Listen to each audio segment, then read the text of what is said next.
যারা ফলো করে আনফলো করে দেন, আজকে তাদের ব্রেনটাকে একটু ওয়াশ করতে আসলাম। তো তার আগে দেখাই এখানে কত টাকার হচ্ছে আপনার পরাটা, ডাল মিলে আছে। আন্দাজ করে সবাই কমেন্টে বলে যাবেন। হ্যালো, আসসালামু আলাইকুম, সবাই কেমন আছেন? নিশ্চয়ই আল্লাহর রহমতে প্রত্যেকে ভালো আছেন। আমার ভাই বোনরা সবাই কোথায় থেকে দেখছেন অবশ্যই কমেন্টে জানাবেন। তো হচ্ছে আজকে সকালবেলা আমি এই যে হোটেল থেকে পরাটা নিয়ে আসাইছি, ডাল আর সবজি। কারণ আমি আজকে ফ্রিজ পরিষ্কার করব, সকালবেলা রান্না করতে ইচ্ছা করতেছিল না। আর তাছাড়া এটা ছুটির দিন সকালবেলা আমার রান্না করতে ইচ্ছা করে না। মনে হয় একটু দেরি করে উঠি। আর মনে হয় কি জানেন? যে আমার সামনে যদি কেউ একটু খাবারগুলো বেড়ে দিত, আমি শুধু ঘুম থেকে উঠতাম, হাত ধুতাম, ব্রাশ করতাম আর হচ্ছে মুখ ধুতাম, খেতাম। এরকম ব্যাপার হয় আমার, কেন জানি আমি বুঝি না। আপনাদেরও কি শুক্রবার আসলে বা যেকোনো ছুটির দিনে এরকমটা মনে হয় কিনা জানাতে পারেন।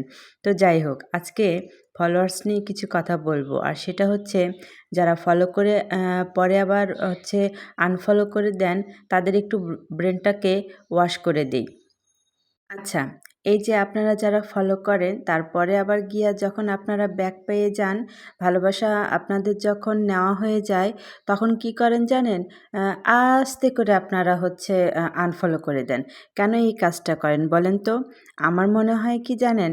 যে আপনাদের ফেসবুকে তাহলে থাকার আর কোনো অধিকারই নেই। কারণ কি?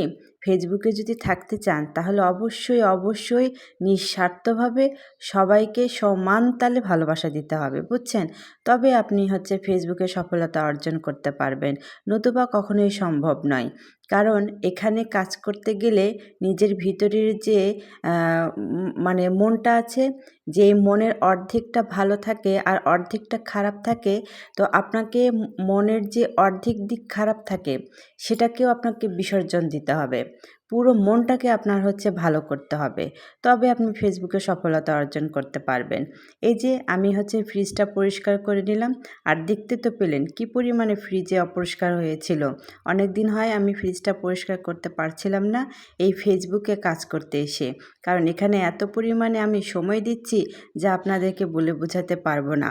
তো আসুন, আমার ফ্রেন্ডস যারা আছেন, ভালোবাসার মানুষগুলো যারা আছেন, যারা আমাকে ভালোবাসতেছেন, সবার উদ্দেশ্যে বলতেছি, বুঝছেন? যে আপনারা ফলো করেন কিন্তু আনফলো করিয়েন না। তাতে করে আপনার এবং আমার দুজনেরই সমস্যা। সবাইকে সমান ভালোবাসা দিন। দেখুন একদিন মানে আপনার গন্তব্যস্থলে পৌঁছাতে পারবেন ইনশাআল্লাহ। কারণ মানে পরিশ্রমকারীকে আল্লাহ পাক বরাবর পছন্দ করে থাকে। বুঝতে পারছেন? তো সবাই ভালো থাকবেন, সুস্থ থাকবেন আর আমার জন্য দোয়া করবেন।